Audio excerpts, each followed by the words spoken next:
Unified 911, anong matutulong namin sa'yo? Anya ti maitulong mi ken kapo. Anong may tatabang ko sa imo? Unsay akong ikatabang nimo? Ngini makadabang nami sel ka no. Sa anumang wika o dialekto, may tulong na darating sa iyo.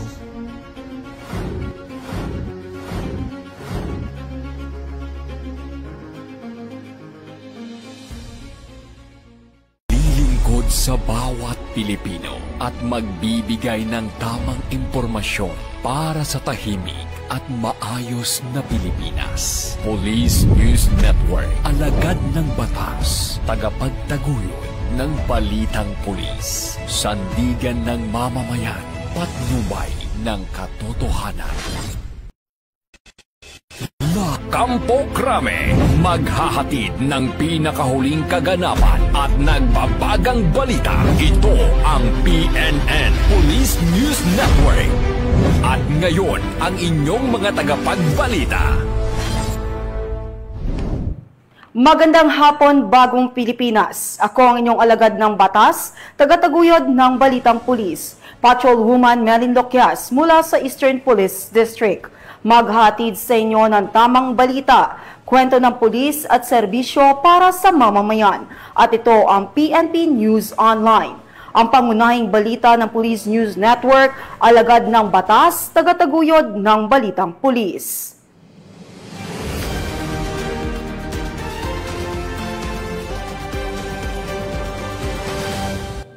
Narito ang mga balitang dapat nyong abangan.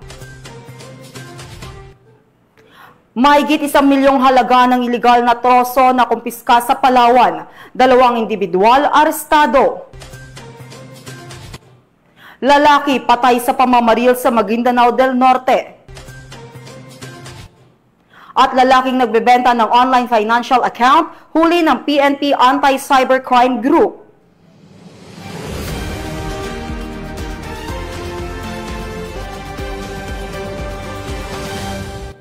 Narito ang mga balitang hatid ng ating PNN correspondents mula sa iba't ibang panig ng bansa.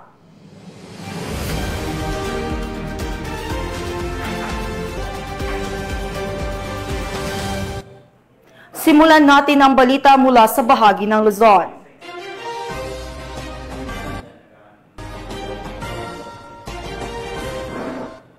Arestado ang isang lalaki sa Ermita, Manila matapos mahuli ng mga operatiba ng Manila District Anti-Cybercrime Team sa iligal na pagbebenta ng mga online financial account sa social media.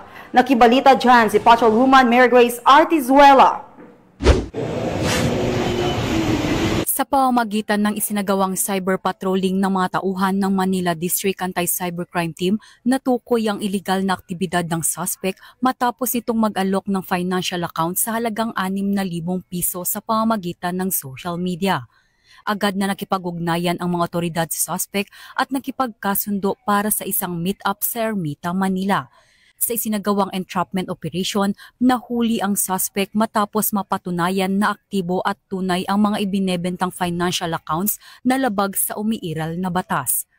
Ang suspect ay kasalukuyang nahaharap sa kasong paglabag sa Anti-Financial Accounts Coming Act o AFASA. Nasa kustodiya na ngayon ng MDAC ang suspect, kabilang ang mga nakumpiskang ebidensya para sa komprehensibong dokumentasyon at tamang disposisyon ng kaso. Ito po mga bagay po na ito bagay labag po at pinagbabawal ng batas at may mga karampatang parusa para po dito. NBIA po ng PNP-ACD, ang Manila District Anti-Cybercrime Team ay nagbibigay po ng babala at para po hindi na po maulit itong pangyayari na ito sa ibang tao at maging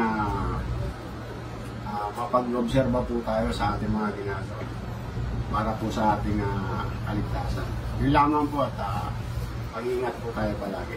Mula dito sa Campo Crame, ako ang inyong PNN correspondent, Patrolwoman Mary Grace Artizuela, nagbabalita para sa Police News Network, alagad ng batas, tagataguyod ng Balitang Pulis.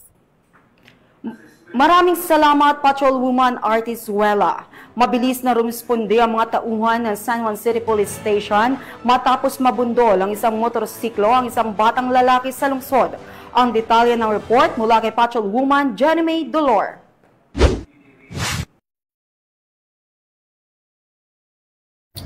Nabundol ang 7 taong gulang na bata ng rider na ito habang tumatawid sa kalsada sa kahabaan ng Ifmanalo Street, San Juan City.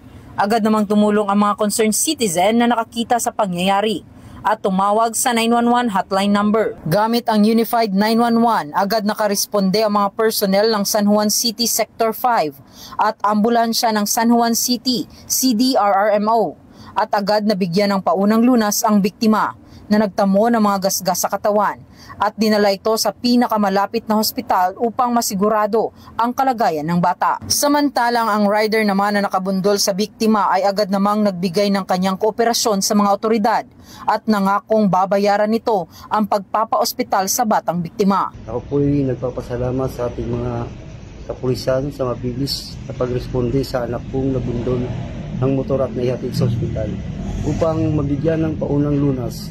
Ako'y muling nagpapasalamat sa mga pulis na naka-assign sa Sector 3 Kabayanan San Juan Police. Ang mabilis na pagresponde ng mga tauhan ng Eastern Police District San Juan City Police Station ay patunay ng kanilang tapat na serbisyo at dedikasyon na magampanan ang sinumpaang tungkulin. Mula dito sa Eastern Police District, ako po ang inyong PNN correspondent, Patrolwoman Jenny May Dolor, alagad ng batas, tagataguyod ng Balitang Pulis. Maraming salamat, Patrolwoman Dolor. Hindi na nakalusot ang isang lalaki matapos salakayin ng mga tauhan ng San Nicolas Municipal Police Station ang kanyang tahanan sa barangay Nagkakaisa, San Nicolas, Pangasinan. Sa bisa ng isang search warrant kaugnay ng paglabag sa Republic Act 9165 o Comprehensive Dangerous Drugs Act of 2002. Patrolman Dennis Carinal sa report. Operasyon kontra illegal na droga ang isinagawa ng San Nicolas Police Station sa pamumuno ni Police Major George D. Banayos Jr., katuwang ang Dasol Maritime Law Enforcement Team at ang Pangasinan 2nd Provincial Mobile Force Company sa barangay Nagkaisa, San Nicolas, Pangasinan noong gabi ng October 12, 2025. Dakong 10:23 ng gabi, isinilbi ng mga otoridad ang search warrant operation na inisyo ng Honorable Emma Hines Parahas, Presiding Judge ng Regional Trial Court Branch 52, Tayog, Pangasinan. Kinilala ang suspect na Elias Jr., 37 anyos, isang construction worker at residente ng nasabing barangay. Sa naturang operasyon, na-recover mula sa suspect ang tinatayang 8 gramo ng inihinalang shabu na may street value na humigit kumulang 54,400 pesos na nakalagay sa 6 na head-seal transparent plastic sachet. Bukod sa illegal na droga, nakumpiska rin ng ilang non-drug items na karaniwang ginagamit sa pag-refact ng shabu, kabilang 2 lighter, isang plastic tube, 21 bakanting plastic sachet, isang glass total rolled aluminum foil, at isang plastic container. Maharap ito sa kasong paglabag sa Republic Act 9165 o ang Comprehensive Dangerous Drugs Act of 2002. Ang tagumpay ng operasyon ay bunga ng magandang ugnayan sa pagitan ng mamamayan at ng pambansang pulisya para mas lalong mapaigting ang kampanya laban sa kriminalidad tungo sa mapayapat tigtas na bagong Pilipinas. Mula dito sa PKG Ilocos Region, ako po ang inyong Police News Network Correspondent, Patrolman Dennis Carinal, alagad ng batas, tagataguyod ng Balitang Pulis. Maraming salamat, Patrolman Carinal. 2 individual ang arestado matapos makumpiskahan ng mahigit 1 milyong pisong halaga ng iligal na troso sa isang checkpoint operation sa Nueva Vizcaya. Ang report mula kay Patrolwoman Jerilyn Culico. 2 individual ang naaresto sa ikinasang anti-illegal logging operation ng mga tauhan ng 2nd Maneuver Force Platoon, 1st Nueva Vizcaya Provincial Mobile Force Company sa isang checkpoint operation sa barangay Nagsabaran, Jadin, Nueva Vizcaya kahapon ng umaga, 13 ng Oktubre taong kasalukuyan. Nagresulta ito sa pagkakakumpiska ng 2,656 na board feet ng illegal na troso na tinatayang nagkakahalaga ng 1,328,000 piso. Kinilala ang mga sospek na sina Aliason, 40 taong gulang, binata, isang driver, residente ng 1326 Muson, San Jose del Monte, Bulacan, at alias L, 48 taong gulang, may asawa, isang helper at residente rin ng nasabing lugar. Batay sa paunang investigasyon, habang nagsasagawa ng anti-criminality checkpoint ang mga tauhan ng 2nd Mobile Force Platoon, 1st Nueva Vizcaya Provincial Mobile Force Company ay naharang nila ang isang Mitsubishi dropside truck na nakarehistro sa pangalang alias Tonyong at minamaneho ni alias Son. Habang isinasagawa ang karaniwang inspeksyon, napansin ng mga operatiba na may mga nakasalansang troso na nakikita sa bukas na bahagi ng sasakyan. Nang hingan ng dokumento ang driver bilang patunay ng legalidad ng kargamento, nagpresenta ito ng mga papeles, subalit sa verifikasyon ng mga otoridad, lumabas na hindi ito tumutugma sa mga troso at sa sasakyang ginagamit. Dahil dito, agad silang inaresto at ipinauunawa ang kanilang karapatang konstitusyonal alinsunod sa Miranda Doctrine. Sa tulong mula sa Municipal Environment and Natural Resources Office ng nasabing bayan, ay naisagawa ang scaling o pagsukat ng mga nakumpiskang troso. Maharap ang dalawang individual sa kasong paglabag sa PD 705 o anti-illegal logging na ngayon ay nasa kustodiya ng pulisya. Mula dito sa Lambak ng Cagayan, ako ang inyong Police News Network Correspondent, Patrolwoman Jerilyn Colico, alagad ng batas, tagataguyod ng Balitang Pulis. Maraming salamat, Patrolwoman Colico. Matapos ang mabilis na follow-up operation ng Angeles City Police Station, naaresto ang isang lalaki na sangkot umano sa pagnanakaw ng sasakyan at matagumpay na nabawi ang ninakaw na unit. Police Corporal Giselle Rivera sa balita. Arestado ang isang suspect matapos ang ikinasang follow-up operation ng Angeles City PNP na kung saan nabawi ang isang ninakaw na sasakyan sa barangay Malabañas, Angeles City. Dahil sa mabilis na aksyon ng mga tauhan ng Angeles City PNP ay naaresto ang isang suspect sa pagnanakaw at nabawi ang isang Mitsubishi Mirage na tinangay matapos ang isang break-in. Kinilala ang suspect na si June, 31 anyos, residente ng Mexico, Pampanga. Nasamsam sa kanya ang ninakaw na sasakyan, pati ang ilang personal na gamit ng biktima. Patuloy naman ang isinasagawang manhunt operation upang mahuli ang kanyang mga kasabwat. Pinuri ni Police Brigadier General Ponce Rogelio E. Piñones Jr., Regional Director ng Police Regional Office 3, ang mabilis na tugon ng kanyang mga tauhan. Mula dito sa Police Regional Office 3, ang inyong PNN Correspondent, Police Corporal Giselle V. Rivera, alagad ng batas, tagataguyod ng Balitang Pulis. Maraming salamat, Police Corporal Rivera. Nasa kote ng mga operatiba ng Cainta Municipal Police Station ang rank number 4 most wanted person sa bayan ng Cainta na naharap sa kasong murder. Ang report mula kay Patrolwoman Jevi Marie Famoso. Murder, pagpatay. Matagumpay na naaresto ng pinagsanib na puwersa ng Cainta Municipal Police Station at Regional Intelligence Division Special Team ang number 4 most wanted person sa buong Region 4A sa ikinasang operasyon dakong alas 8 ng gabi sa bayan ng Cainta, Rizal. Kinilala ang suspect sa alias na Atos, 39 anyos, binata, isang construction worker at residente ng nasabing bayan. Ang akusado ay may nakabinbing kasong murder na inisyo ng Regional Trial Court Branch 142, Antipolo City noong Oktubre 8, 2025. Batay sa warrant of arrest, walang piyansang inirekomenda laban sa kanya. Sa kasalukuyan, si alias Atos ay nakapiit sa Cainta MPS Custodial Facility habang isinasagawa ang mga kaukulang proseso ng kanyang kaso. Sa isang pahayag, pinuri ni Police Colonel Filoteo A. Gonzalgo, Provincial Director ng Rizal Police Provincial Office, ang dedikasyon ng mga operatiba sa matagumpay na operasyon. Anya, ang pagkakaaresto kay alias Atos ay patunay ng dedikasyon at husay ng ating mga kapulisan sa pagpapatupad ng batas. Patuloy tayong makakaasa na hindi titigil ang Rizal PPO sa paghahatid ng hustisya at seguridad sa ating mga mamamayan. Ang nasabing operasyon ay bahagi ng tuloy-tuloy na kampanya ng Pro Calabarzon laban sa wanted person upang matiyak ang katahimikan at kaligtasan ng komunidad. Mula dito sa Calabarzon, ako ang inyong Police News Network Correspondent, Patrolwoman Jevi Marie Famoso, alagad ng batas, tagataguyod ng Balitang Pulis. Maraming salamat, Patrolwoman Famoso. Hindi na nakapalagpa ang 3 lalaki matapos maabutan ng mga operatiba ng Bataraza Municipal Police Station habang nagsusugal sa isang operasyon laban sa illegal gambling sa Barangay Poblasyon, Bataraza, Palawan. Nakatutok dyan si Patrolwoman Abigail Datu. Yan ang aresto ng mga tauhan ng Bataraza Municipal Police Station matapos mahuling aktong nagsusugal gamit ang baraha sa Sitio Marabahay, Barangay Rio Tuba, Bataraza, Palawan, nitong Oktubre taong kasalukuyan. Kinilala ang mga suspect sa mga alias na Boy, Ben at Jake. Ayon sa ulat ng pulisya, nakatanggap sila ng tawag mula sa isang concerned citizen na nag-ulat hingil sa ginagawang pagsusugal sa naturang lugar.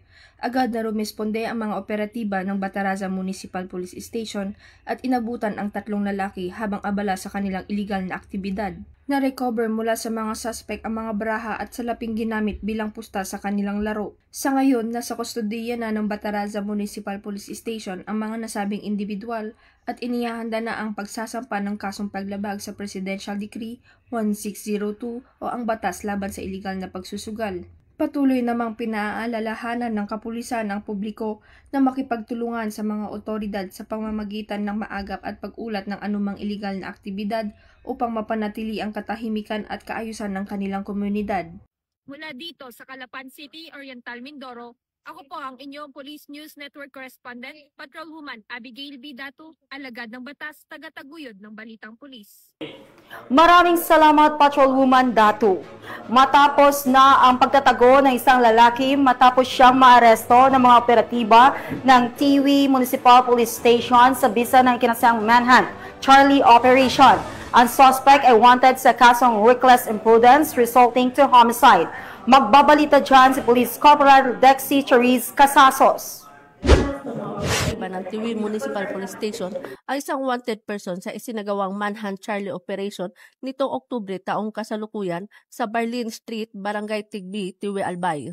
Kinilala ang suspect na isang lalaki, 44 taong gulang, tubong Tiwi, Albay, may asawa, high school graduate at kasalukuyang naninirahan sa Purok Tambulilid, Barangay Nagas, Tiwi, Albay. Ang operasyon ay pinangunahan ng Tiwi Municipal Police Station kasama ang mga intel operatives sa ilalim ng direktiba ni Police Major Christian Ilaw Bruwal, Chief of Police ng nasabing himpilan. Naaresto ang suspect sa bisa ng warrant of arrest na inilabas noong Setyembre 24 taong kasalukuyan sa Municipal Circuit Trial Court, 5th Judicial Region, Tiwi, Malinaw, Tiwi, Albay. Ang nasabing warrant ay kaugnay ng criminal case number T-6144 para sa kasong reckless imprudence resulting in homicide sa ilalim ng Article 365 ng Revised Penal Code na inirekomendang piyansa na halagang 30,000 para sa pansamantalang kalayaan ng akusado. Ang suspect ay nasa kustodiya na ng Tiwi Municipal Police Station para sa kaukulang dokumentasyon at tamang disposisyon. Mula dito sa Bicol Region, ako po ang inyong PNN Correspondent, Police Corporal Dexy Chariz Casasos, alagad ng batas, tagataguyod ng Balitang Pulis. Maraming salamat, Police Corporal Casasos.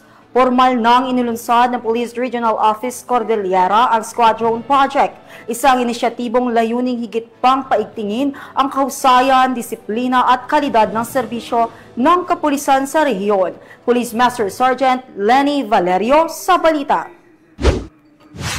Alusunod sa gagamit ng enhancement police operations sa ilalim ng PNP sa agenda ng distinguished PNP na si Police Lieutenant General Jose Melencio C. Nartates Jr., opisyal na inulunsad ng Police Regional Office Cordillera Administrative Region of Procar ang Procar Squadron Unit Project nito sa isang seremonya na ginanap sa Masigasig Grandstand Camp Major Badudangwa, Latri de Benguet nito lamang 13 ng Oktubre taong kasalukuyan. Ang esquadron ay nangangahulugang Smart Quadrator Unit para sa advanced na deployment, detection, reconnaissance, observation at network enforcement.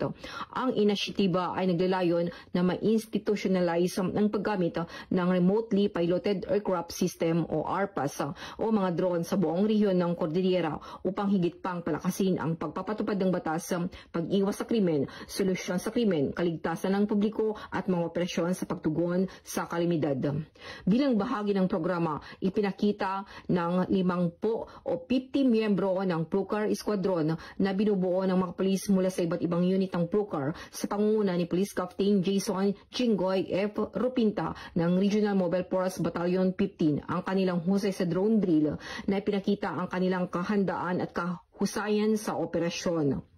Ang seremonya ay dinaluhan din ni Police Brigadier General Erexon D. Dilag, Regional Director ng Procar, kasama si Police Colonel Julio S. Lizardo, Acting Deputy Regional Director for Administrations, at Police Colonel Ledon D. Monte, Acting Deputy Regional Director for Operations, at Police Colonel Proyland B. Lopez, Acting Chief Regional Staff, at iba pang tauhan ng Procar.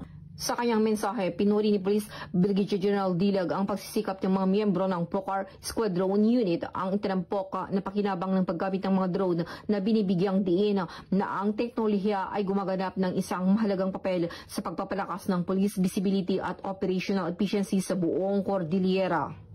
Mula dito sa Riyon ng Cordillera, ako ang inyong PNN correspondent, Police Master Sargento Lenny Valerio, alagad ng batas, tagataguyod ng Balitang Pulis.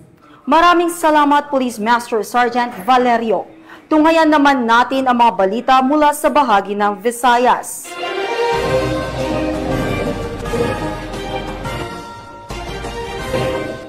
Bumagsak sa kamay ng mga otoridad ang isang wanted person na may kasong paglabag sa Republic Act 7610 o Special Protection of Children Against Abuse, Exploitation, and Discrimination Act sa isinagawang operasyon ng Libagon Municipal Police Station sa Barangay Nahaong, Libagon, Southern Leyte. Patrolwoman Maria Elena Singgian sa balita.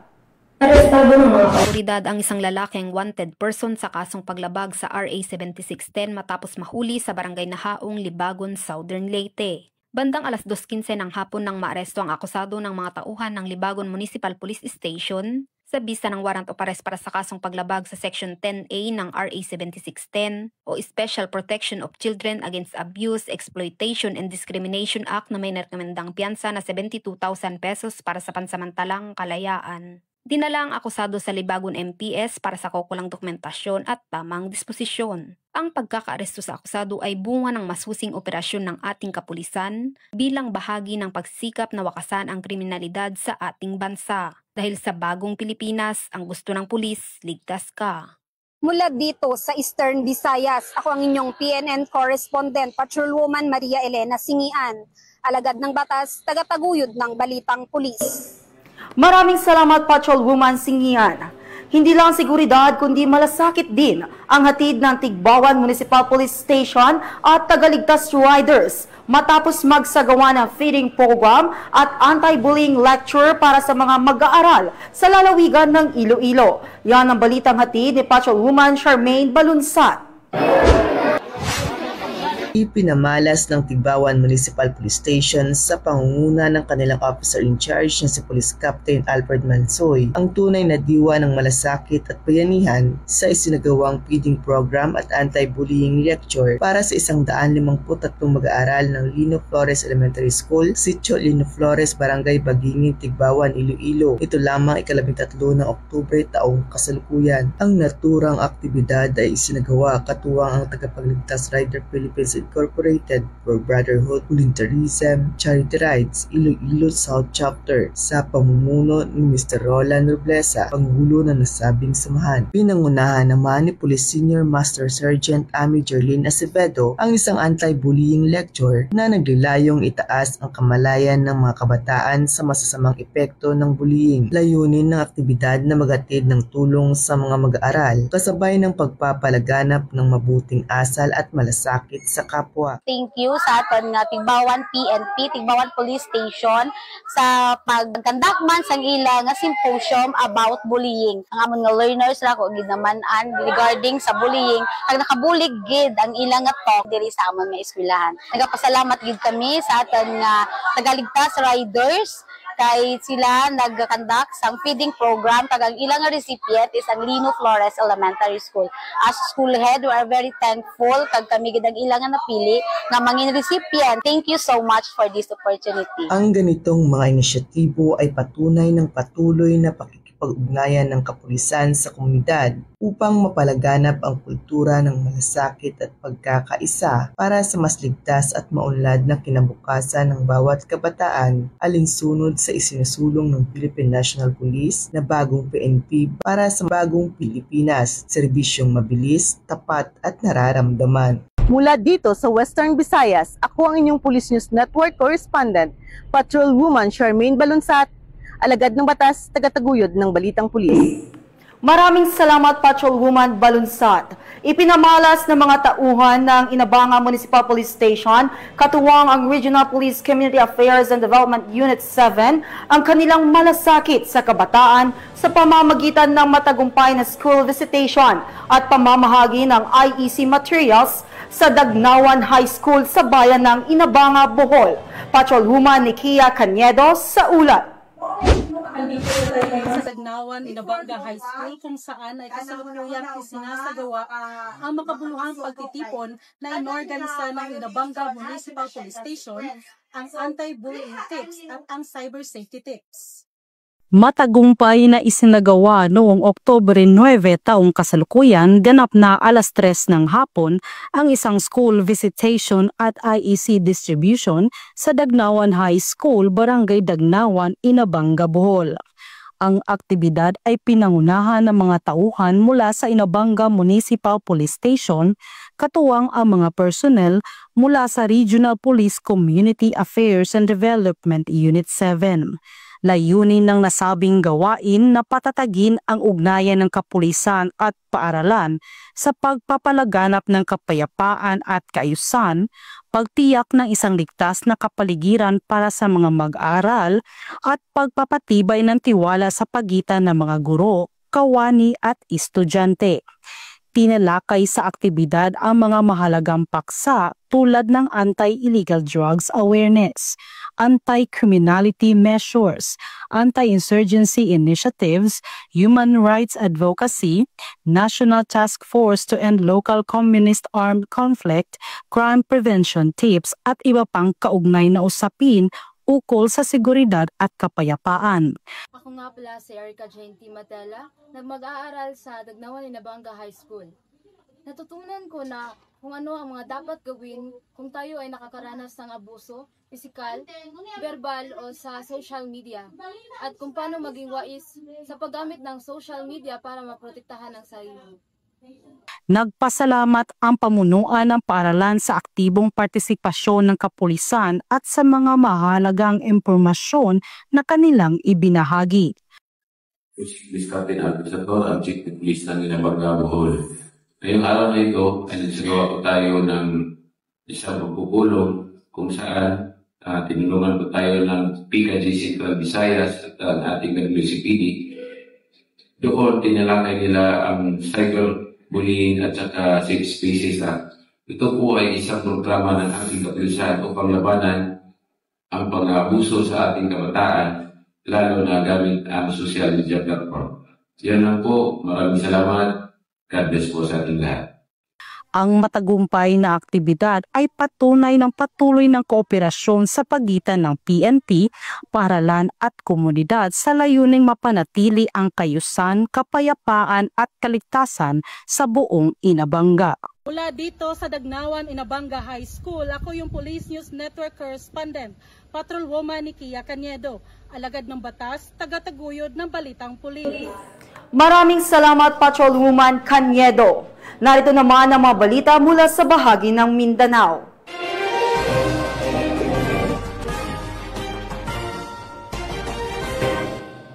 Iniimbestigahan ng mga matanog PNP ang pamamaril sa isang lalaki ng mga hindi pa matukoy na suspect sa Maguindanao del Norte. Alamin ang iba pang impormasyon mula kay Patrolwoman Judy Ann Alibo. Dead on the spot ng lalaki matapos pagbabarilin ng hindi pa nakikilalang mga sospek bandang alas 7:45 ng gabi, ika-12 ng Oktubre taong kasalukuyan sa Barangay Bugasan Norte, Matanog, Maguindanao del Norte. Sa report ng PNP, kinilala ang nasawing biktima na si Pau Adam, nasaus tunggulang at residente ng Parang, Maguindanao del Norte. Habang maswerte naman na nakaligtas sa insidente ang kanyang kasamahan, kinilalang si Pangalian Kasimbara. Ayon sa ulat ng mga otoridad, Sakay umano ang mga biktima ng isang payong-payong mula sa Barangay Gadungan parang Maguindanao del Norte, patungo sa ng Barangay Poblacion 1 nang biglang harangin sila ng mga armadong sospek at sa pilitang dinala sa Matanog. Pagdating sa nasabing lugar, dito na pinaputukan ng mga sospek ang mga biktima. Nagtamo ng tama ng bala sa ulo si Adam na nagresulta sa agarang pagkasawi nito habang maswerte namang nakatakas ang kasama nito. Agad rin na nakatakas ang mga sospek matapos ang insidente. Patuloy ang hot pursuit operation ng Matanog Municipal Police Station para matukoy ang pagkakilanlan at maaresto ang mga salarin sa likod ng krimen. Mula rito sa riyon ng Bangsamoro, ako ang inyong PNN correspondent, Patrolwoman Judy Ann Alibo, alagad ng batas, taga-taguyod ng Balitang Pulis. Maraming salamat, Patrolwoman Alibo. Naaresto sa Zamboanga del Sur ang isang lalaki matapos umano'y masangkot sa kaso ng illegal discharge of firearms sa lalawigan. Ang detalye ng report mula kay Patrolwoman Joanna Marie Soriano.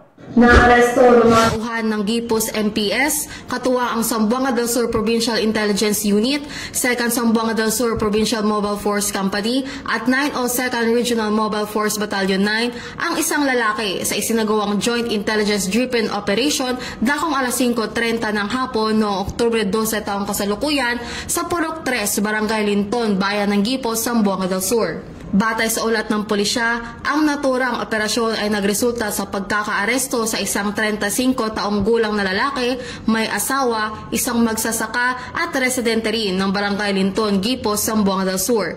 Naaresto siya sa bisa ng warrant of arrest kaugnay sa kasong illegal discharge of firearms through the use of loose firearms sa ilalim ng Section 29 ng Republic Act 10591 o Comprehensive Firearms of Ammunition Regulation Act. Matapos ang pagkakaaresto ay agad dinala ang sospek sa Gipos MPS para sa wastong dokumentasyon at disposisyon. Sa pamamagitan ng ganitong mga operasyon, muling pinatutunayan ng Philippine National Police ang kanilang matatag na paninindigan laban sa kriminalidad at patuloy na pangangalaga sa kaligtasan ng mamamayan. Mula dito, Zamboanga Peninsula, nagbabalita, ako ang inyong PNN correspondent, Patrolwoman Joanna Marie Soriano, alagad ng batas, taga-taguyod ng Balitang Pulis. Maraming salamat, Patrolwoman Soriano. Arestado ang mag-ama sa isinagawang drug bypass operation ng PNP sa Cagayan de Oro City, Misamis Oriental. Ang buong detalye mula kay Patrolwoman Rina Celestine Sendrias.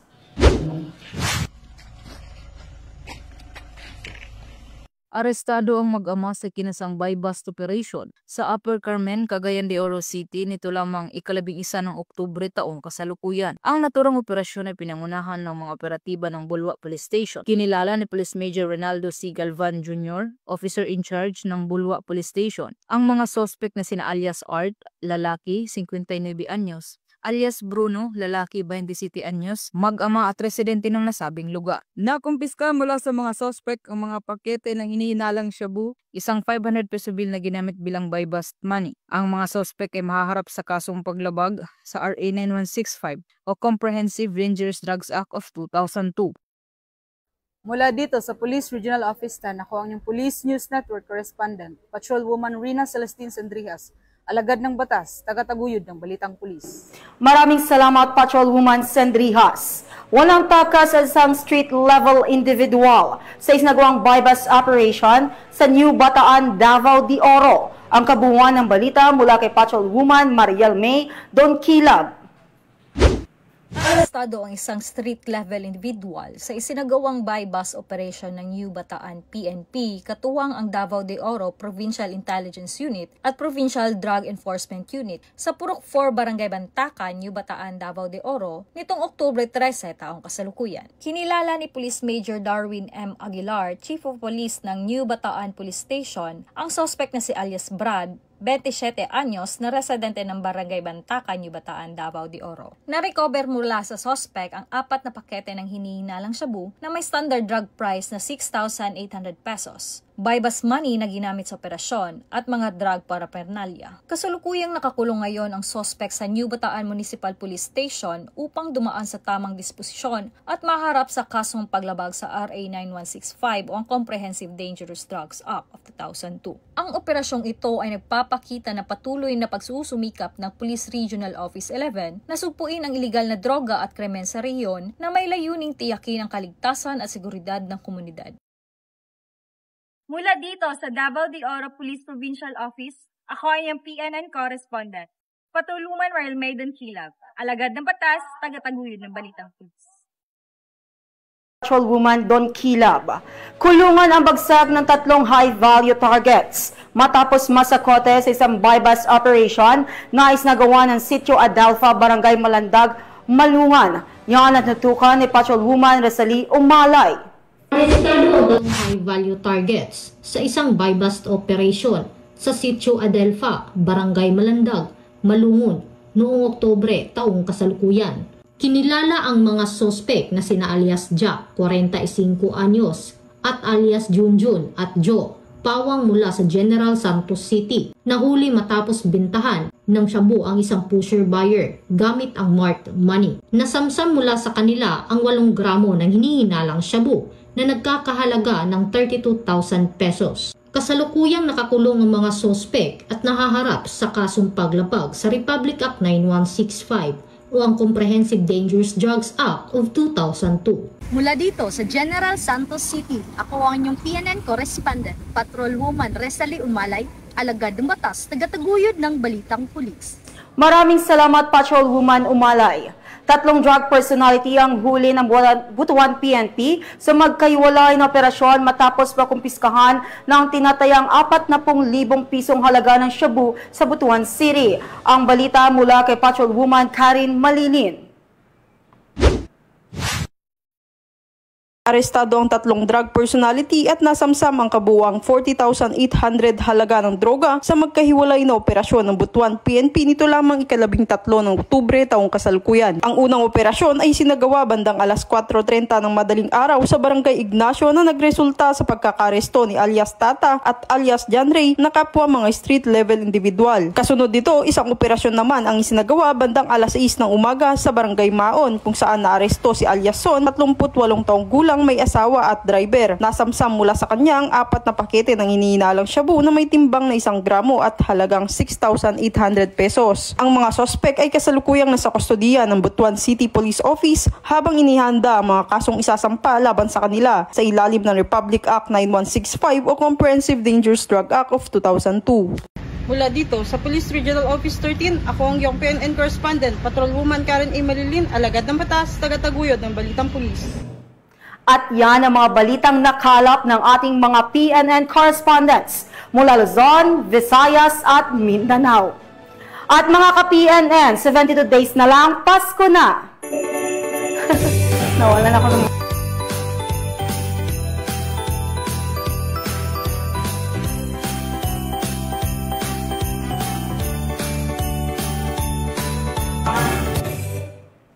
Sa ngalan ng pamunuan ng Philippine National Police, sa pangunguna ni Acting Chief PNP Police Lieutenant General Jose Melencio Nartates Jr. at sa pamumuno ni President Ferdinand Bongbong Marcos Jr., kami maglilingkod sa bawat Pilipino at magbibigay ng tama at balanseng balita bilang bagong PNP para sa bagong Pilipinas. Serbisyong mabilis, tapat at tunay na nararamdaman.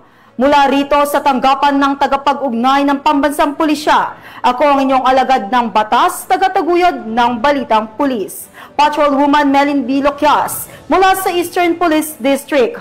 Maghatid ng tamang balita, kwento ng pulis at serbisyo para sa mamamayan. At ito ang PNP News Online, ang pangunahing balita ng Police News Network.